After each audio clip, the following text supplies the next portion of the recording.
पूछने वाला नहीं है, कोई सुनने वाला नहीं है, केवल वन मैन शो हो रहा है। जो प्रदेश के नेतृत्व ने तय कर दिया उसको करो भैया। ऐसी स्थिति हो गई है। न तो पहले पूछा जाता था कि भाई तुमको क्या तकलीफ है, क्या परेशानी है, लेकिन कोई किसी की कोई परेशानी सुनने को तैयार नहीं, वन मैन शो हो रहा है पार्टी में, इसलिए मैं नाराज हूँ। उत्तर प्रदेश सरकार में मंत्री रहे रघुराज सिंह आजकल काफी ज्यादा परेशान हैं। यूं तो संघ का आधार होने के बावजूद भी रघुराज सिंह को कोई परेशानी नहीं होनी चाहिए थी, लेकिन उनका दुख इतना बड़ा है कि उन्होंने न्यूज नशा पर आकर अपना दुख न सिर्फ बताया बल्कि ये तक कह डाला कि उनके दिल से बद्दुआएं निकल के जरूर लगेंगी। आखिरकार योगी सरकार के इस मंत्री ने बद्दुआएं क्यों दी और बीजेपी में किसको ये बद्दुआएं दी, आप इनके इंटरव्यू में खुद ही सुनिए। जब रघुराज सिंह न्यूज नशा पर लाइव थे और वरिष्ठ पत्रकार ममता त्रिपाठी के सवालों का जवाब दे रहे थे, उस वक्त इनके दिल का दर्द बयां हो गया। अपने इस दर्द को ये छुपा भी नहीं सके। यूं तो बीजेपी के खिलाफ बहुत कुछ बोलना नहीं चाहते थे, लेकिन खुद को रोक भी नहीं सके। आलम यह था कि एक एक करके बीजेपी की सारी पोल इन्होंने खोल दी। आप इस इंटरव्यू को खुद सुने। नमस्कार दोस्तों, मैं हूं ममता त्रिपाठी। आज शाम के 6:30 बजे हम आपको एक ऐसी खबर लेकर आए हैं।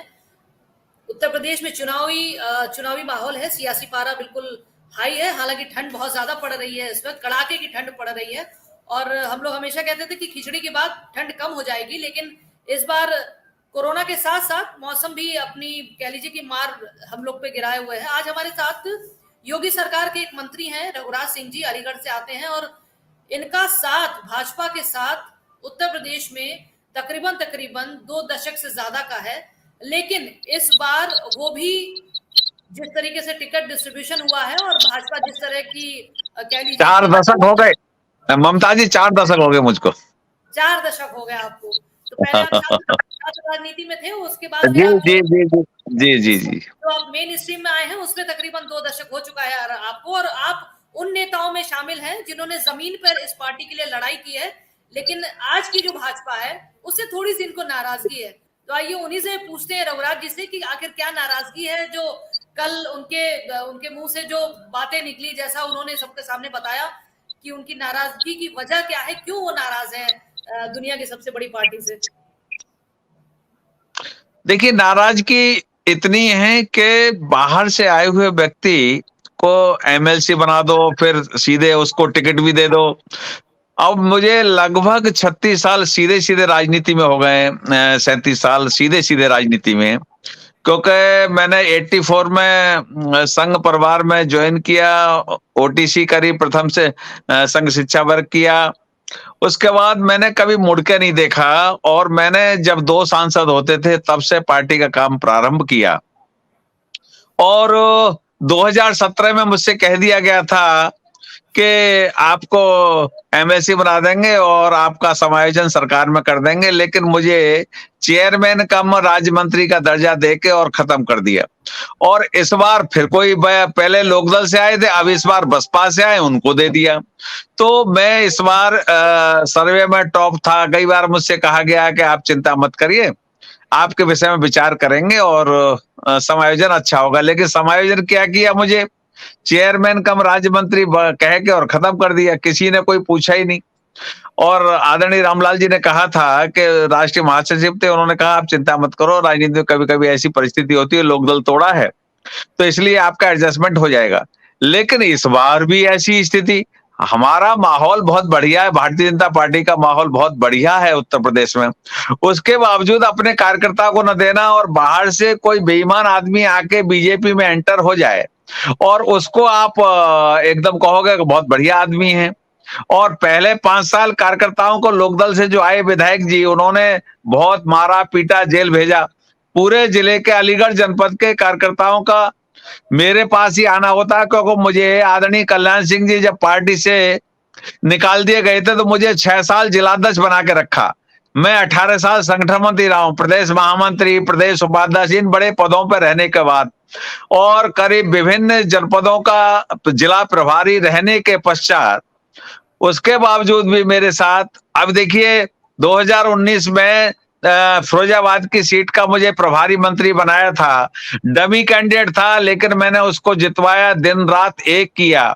आदरणीय योगी जी ने यह भी कहा था कि रघुराज सिंह वोट डालने नहीं गए। मैंने कि वोट डालने जाने नहीं दिए। यहाँ के कार्यकर्ताओं ने यह कहा था कैसे भी सीट को जिताओ। मैंने फिरोजाबाद 2019 की सीट जिताई, चंद्रसेन यादव जैसे कार्यकर्ता को एमपी बनाया। तो मैं मथुरा में रहा। मथुरा में जब गया था कुछ नहीं था। 2014 से लगातार 2018-19 तक मुझे प्रभारी बना के रखा। वहां कुछ नहीं था जब मैं गया। तो जहां जहां मैं गया मैंने पार्टी के लिए काम किया, और जीता पार्टी के लिए हूं, मरता पार्टी के लिए हूं। राष्ट्रवाद, संगठनात्मक सोच, उसके बावजूद आज ऐसी स्थिति होती है कि हम जैसे व्यक्ति को भी टिकट के लाले पड़ रहे हैं, जो टिकट में बांटने वालों में मैं कभी रहा हूं। अब हमको भी अपने टिकट के लिए लाले पड़े हुए हैं। प्रदेश नेतृत्व तो चाहे जिसका फैसला कर देता है। और आप देखिए, अब मेरे विधानसभा में बरौली में मैंने इसलिए मना किया है कि बरौली में इसलिए नहीं जाऊंगा, कार्यकर्ता इतना निराश है, हताश है, रो रहा है कि देखिए 5 साल लोकदल से आए, उन्होंने हमको परेशान किया, अब ये बसपा से आए, ये हमको परेशान करेंगे। तो कार्यकर्ताओं की कोई आवाज सुनने वाला नहीं है। पहले आदरणीय भंडारी जी थे, पहले आदरणीय कुशाभाऊ ठाकरे जी थे, ये सब सुना करते थे और उसी में से रास्ता निकालते थे। लेकिन आज कोई सुनने को तैयार नहीं है। आज कोई किसी की बात को प्राथमिकता देने को तैयार नहीं है। जो मैंने कह दिया वो सत्य है, ऐसी सोच बन गई है।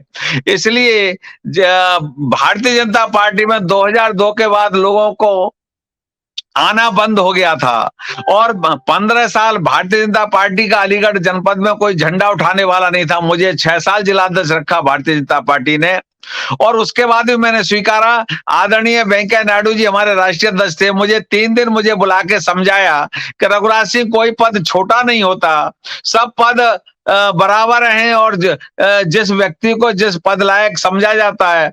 हमने इसलिए आपको अलीगढ़ में जिलाध्यक्ष बनाया है कि आदरणीय कल्याण सिंह जी को पार्टी से निकाल दिया है, तो वहां कार्यकर्ताओं को रोकने के लिए कि तुम्हारे अंदर क्षमता है। मुझे जब जब जो काम दिया मैंने काम किया। मैंने अन्य स्टेटों में भी चुनाव लड़ाने गया। मैंने आदरणीय मोदी जी के साथ भी 95 में काम किया, जब आपके गुजरात में मैं युवा मोर्चे का प्रदेश संगठन मंत्री था। तो मैंने सब आदरणीय अटल जी के साथ, मेरी आप प्रोफाइल देख लेंगे, आदरणीय आडवाणी जी के साथ, सब बड़े लोगों के साथ मैंने काम किया। लेकिन आज कष्ट इस बात का है, कोई पूछने वाला नहीं है, कोई सुनने वाला नहीं है। केवल वन मैन शो हो रहा है। जो प्रदेश के नेतृत्व ने तय कर दिया उसको करो भैया। ऐसी स्थिति हो गई है। न तो पहले पूछा जाता था कि भाई तुमको क्या तकलीफ है, क्या परेशानी है, लेकिन कोई किसी की कोई परेशानी सुनने को तैयार नहीं। वन मैन शो हो रहा है पार्टी में, इसलिए मैं नाराज हूँ। रघुराज जी, वन मैन शो में वन मैन कौन है वो? अब देखिए, ये सब मैं नाम नहीं ले सकता क्योंकि मैं संगठन का व्यक्ति हूं। मैं ये कहूंगा तो ठीक नहीं है। लेकिन आप हमारी विधानसभा में देख लीजिए, कार्यकर्ता इतना रो रहा है, मायूस है। भाजपा को वोट देगा, आदरणीय योगी जी को मुख्यमंत्री बनाएगा, इसमें कहीं कोई शक नहीं है। क्योंकि इस समय प्रदेश की और देश की मांग है कि आदरणीय योगी जी उत्तर प्रदेश के मुख्यमंत्री बने। परंतु कार्यकर्ताओं में निराशा और हताशा जो हुई है, उससे बहुत नुकसान हुआ है। नहीं तो हम ऐसी स्थिति बनती 400 सीट जीतते, क्योंकि इतनी अच्छी हवा है उत्तर प्रदेश में, क्योंकि आदरणीय योगी जी ने बहुत काम किया है। जी, अभी कितने दे रहे हैं? अब तो देखिए, मुझे नहीं कुछ जानकारी ज्यादा, मैं तो ये तो आप लोगों को ज्यादा जानकारी मुझसे होगी। लेकिन सरकार बनेगी, इससे ये निश्चित मैं कह सकता हूं, इसमें कहीं कोई वो नहीं रहेगा। तो इसलिए कष्ट है, आत्मिक कष्ट है। इसलिए मैंने कहा कि बरौली को छोड़ के मैं पूरे अलीगढ़ में कहीं भी चुनाव लड़ाने को तैयार हूं, या अन्य किसी जिले में मुझे भेज दोगे, वहां भी चुनाव लड़ाने को तैयार हूं।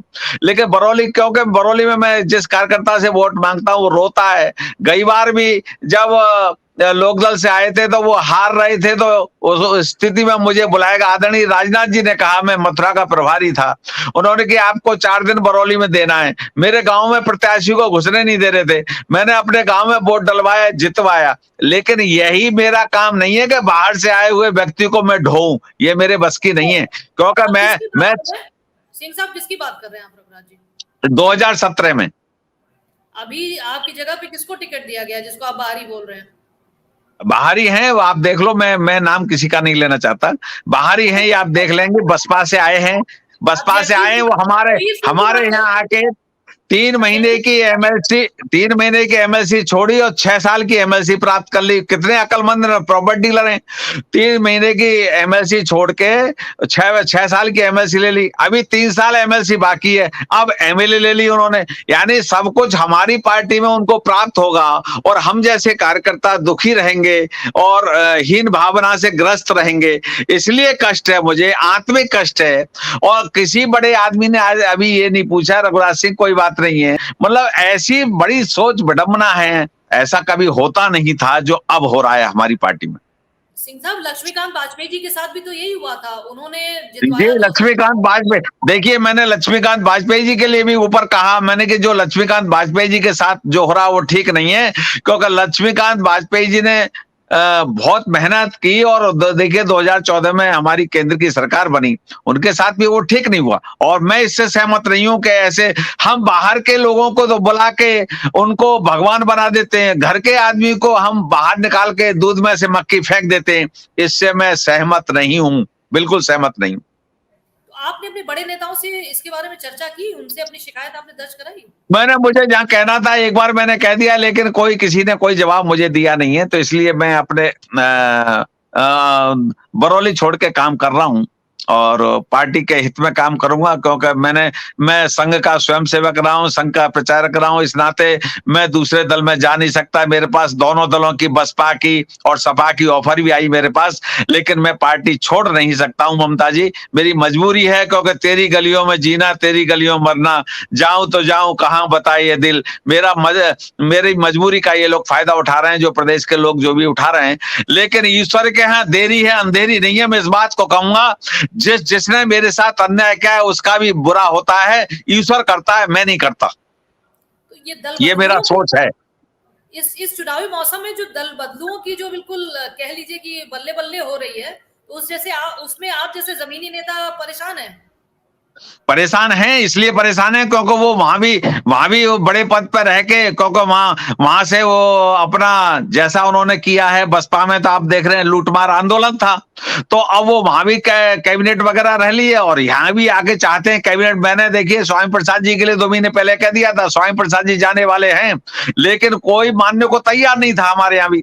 मैंने जहां 1-2 जगह कहा तो बोले नहीं ऐसा हो नहीं सकता, क्योंकि मुझे 2 महीने पहले पता चला था कि स्वामी प्रसाद जी जाने वाले हैं और नुकसान करके जाएंगे, और लेकिन पार्टी ने कोई संज्ञान लिया नहीं। फिर मैंने भी छोड़ा, मैंने कहा यार मैं क्यों बुरा बनूं, क्योंकि यहाँ आप कोई सुनने वाला नहीं है, तो इसलिए फिर मैंने भी बुरा बनना उचित नहीं समझा, क्योंकि उन्हीं के वो मेरे कैबिनेट थे, मैं उन्हीं के साथ काम कर रहा हूँ। तो मुझे कहीं से जानकारी प्राप्त हुई तो मैंने कहीं बताया, तो बोले यार चड्डू खाने की खबर है ये तो। अब देखिए 14 लोग ले गए, वो 14 लोग ले गए, अब पता पड़ रहा है। तो ऐसे व्यक्तियों पे अंकुश लगाएंगे नहीं, क्योंकि पहले तो आइए आइए आइए आइए पाइए, और उसके बाद जब जा रहे हैं तो जब आप डैमेज कंट्रोल कर रहे हैं, ये कोई, अरे भाई अपने कार्यकर्ता को खड़ा करिए। हमने तो हमेशा अपने कार्यकर्ता खड़े किए और कार्यकर्ताओं के बेस के पार्टी है ये, हमारी कैडर मास बेस पार्टी है। लेकिन अब जो कुछ समय से ऐसा हो रहा है, जो व्यक्तिगत लोग अपना फैसला कर रहे हैं, रॉन्ग राइट फैसला कर रहे हैं, कोई सुनने वाला नहीं, कोई कहने वाला नहीं, कोई आश्वासन देने वाला नहीं, ऐसी स्थिति बन गई। लेकिन कहा जाता है भारतीय जनता पार्टी तो काफी अनुशासन यहाँ पर रखा जाता है, अनुशासन वाली पार्टी है, और यहाँ ऊपर से लेकर नीचे तक इसमें कोई शक नहीं है। मैंने पहले बताया कैडर मास बेस पार्टी है हमारी, परंतु अब ऐसा है जैसे ये कहावत है हमारे ब्रज में, सुहागिल वही जो पिया मन भाए। अब सुहागिल वही है जो पिया मन भाए, जो अब हमारे ब्रज। पिया कौन है वो भी तो बता दीजिए। अब ये सब आप लोग सब जानते हैं, अब हम कुछ कहना नहीं चाहते इस विषय में, लेकिन ईश्वर के यहाँ देरी है अंधेरी नहीं है भाई, ईश्वर के यहाँ न्याय जरूर होता है, इतना मैं जानता हूँ। हम ये सिर्फ चाहते हैं कि आपकी जो आवाज है वो सही जगह पे पहुंच जाए, इसलिए हम चाहते हैं कि वो पिया का नाम तो बता दीजिए, ताकि नहीं, मैं नाम देखिए, मैं संगठन का अनुशासित कार्यकर्ता हूं, चूंकि मैं संगठन मंत्री रहा हूं और संगठन के बड़ों पदों पर रहा हूं, तो इसलिए मैं ये नहीं कह पाऊंगा, और जहां उचित फोरम है मैं कह रहा हूं मैं इस बात को। एक चीज ये बता दीजिए कि ये जो आप अभी दल बदलू की बात कर रहे थे, तो उनको सारी पार्टियां ऐसे क्यों दोनों हाथ फैला के अपनी तरफ ले रही हैं? उनकी यूएसपी क्या है? मेरी खुद समझ में नहीं आ रहा। सर्वे में मैं टॉप था, सर्वे में आप देख लीजिए, मुझसे एक आ गया था सर्वे में टॉप आएगा तो आपकी टिकट कोई काट नहीं पाएगा, और उसके बाद भी कट गई 2 दिन में मुझसे। मैंने तो सारी गाड़ियों की व्यवस्था, सारी व्यवस्था कर ली थी। 40-50 गाड़ियां भी मैंने मंगा ली थी अपने यार दोस्तों से, क्योंकि मेरे पास तो कोई वैसा पैसा है नहीं, क्योंकि मैं तो हमेशा संगठन के पदों पर रहा हूं। अब वो बाहर से आए हुए लोगों पे तो आप जानते हैं क्या उनकी स्थिति है, क्योंकि बसपा में जो एक बार काम कर लेता है तो 1,500 करोड़ का आदमी स्वाभाविक हो जाता है। वहां का तो चपरासी भी 1,500 करोड़ का है। अब मैं तो कार्यकर्ता हूँ, सामान्य कार्यकर्ता हूँ, और मैं तो अपने लोगों से ही चंदा लेके चुनाव लड़ता हूँ। तो इसलिए जब कोई नहीं मिलता था मुझे लड़ाया गया। 2007 में मुझे लड़ाया गया जबरदस्ती, मैंने मना किया था। और मेरी कॉन्स्टिट्यूंसी है ये, और लोकल रहने वाले नहीं है यहाँ के। और ये यहाँ पर अलीगढ़ में जिस समुदाय से मैं आता हूँ उनका है प्रभुत्व है यहाँ पर, और उसमें न देना ये पार्टी के लिए हानिकारक है। अब ये बड़े लोग सोच रहे हैं जैसा भी सोच रहे हैं। नहीं, यही समझ में नहीं आया कि उनके पास इतना पैसा है तो क्या पैसा वजह है कि उनको पार्टी इतना पूछ रही है? क्योंकि अगर आप जैसा बता रहे हैं कि सर्वे में आप नंबर 1 थे, तो उनको टिकट देने का मतलब है कि पार्टी खुद चाहती है कि पार्टी हार जाए, क्योंकि एक एक सीट यहाँ पे कीमती है। अब सरकार पता नहीं साहब क्या ऊपर वालों का क्या सोच बना है। और 3 साल की एमएलसी बाकी है साहब, उनकी 3 साल की एमएलसी बाकी है। सबसे बड़ी बात है 3 साल में उन्होंने सब कुछ पा लिया है। एमएलसी भी पा ली, आने के बाद उनके बाद फिर टिकट भी मिल गई उनको। तो हमने भी गलती की कि अगर हम भी दल बदलू रहते तो शायद हमारी भी कीमत होती ज्यादा। लेकिन चूंकि हम संघ से जुड़े हुए कार्यकर्ता हैं, इस नाते हम दल बदलू नहीं रहे। कई बार मायावती जी ने, देखिए मायावती जी आज भी हैं, कभी पूछ लेना, जब मैं संगठन मंत्री था उन्होंने ये कही थी एक बार कि रघुराज सिंह तुम्हारे जैसा ना नेता मेरे यहाँ होने चाहिए रघुराज सिंह जी, क्योंकि तुम बहुत काम करते हो। मैंने बरौली में अपना गवाना तहसील बनवाया, डिग्री कॉलेज कराया, 30 बेड का हॉस्पिटल कराया, पशु चिकित्सालय कराया, अब टाउन एरिया कराया मैंने बरौली को, जवा को और आपके चंडोस को, सबको टाउन एरिया बनवाया। तो मैं चुनाव लड़ने की तैयारी पूरी तरह से कर रहा था, लेकिन अब क्या करें, जो कुछ भाग्य में लिखा है उसको झेलना पड़ेगा। तो आपने योगी जी से बात करने की कोशिश नहीं की? योगी जी तो अपने लोगों का काफी ख्याल रखते सब हैं। सब बिजी हैं, सब बिजी हैं, किसी के पास टाइम नहीं है कार्यकर्ता से बात करने के लिए। अब आप किसी मुझे के पास कोई टाइम नहीं। मुझे याद है कि आप काशी भी गए थे जब माननीय प्रधानमंत्री जी का कार्यक्रम था, और इसके बाद आप योगी जी के भी काफी कार्यक्रमों में जाते रहे हैं, और नहीं, आपकी मैं छवि तो भी जाता रहा। मैं तो 3 लाख किलोमीटर चला हूं, इस कोरोना काल में भी 3 लाख किलोमीटर चला हूं। मेरे विभाग ने 2200 करोड़ रुपया, 1-1 हजार रुपया आदरणीय योगी जी के निर्देश पर घर बैठे लोगों को दिया। अभी तक देखिए उत्तर प्रदेश में राशन फ्री दे रहे हैं आदरणीय योगी जी। तो काम तो हम लोगों ने 24 घंटे मिलकर काम किया है। आदरणीय योगी जी के निर्देश अनुसार हम लोगों ने काम किया है, पार्टी के हित में, सरकार के हित में, प्रदेशवासियों के हित में काम किया है। हम लोगों ने अपना कभी हित देखा नहीं।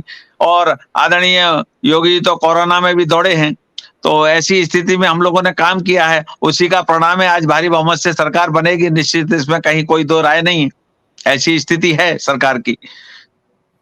अब मुझे लगता है कि अगर आप धर्मेंद्र प्रधान जी से बात करें तो शायद आपकी बात बन सकती है, और बंसल जी से, क्योंकि जिस तरीके से वो लोग अभी हर दिन अपनी सीटों पर बैठ कर बातचीत कर रहे हैं, उन्हीं की चल भी रही है इस वक्त। लेकिन फिलहाल अगर बात करिए उत्तर प्रदेश की, सिंह साहब, तो मुझे लगता है कि आप एक अनुशासित कार्यकर्ता हैं की तरह आप जुड़े रहे हैं पिछले 40 सालों से, जैसा आपने बताया।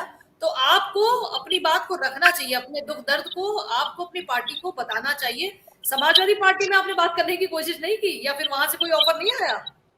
नहीं, मेरे पास तो समाजवादी की तरफ से भी ऑफर आया, और मेरे पास से बहुजन समाज पार्टी की तरफ से भी ऑफर आया, लेकिन मैं पार्टी नहीं छोड़ सकता। मैंने बताया ना, मैं तेरी गलियों में जीना, तेरी गलियों में मरना, जाऊं तो जाऊं कहां बताए दिल। ये क्योंकि ये मेरे ऊपर चरितार्थ इसलिए ये गाना है पिक्चर का कि हम संघ के स्वयंसेवक होने के नाते इसलिए हमको दबाया जाता है, हम जा नहीं सकते, इसलिए इनको ऐसा लगता है।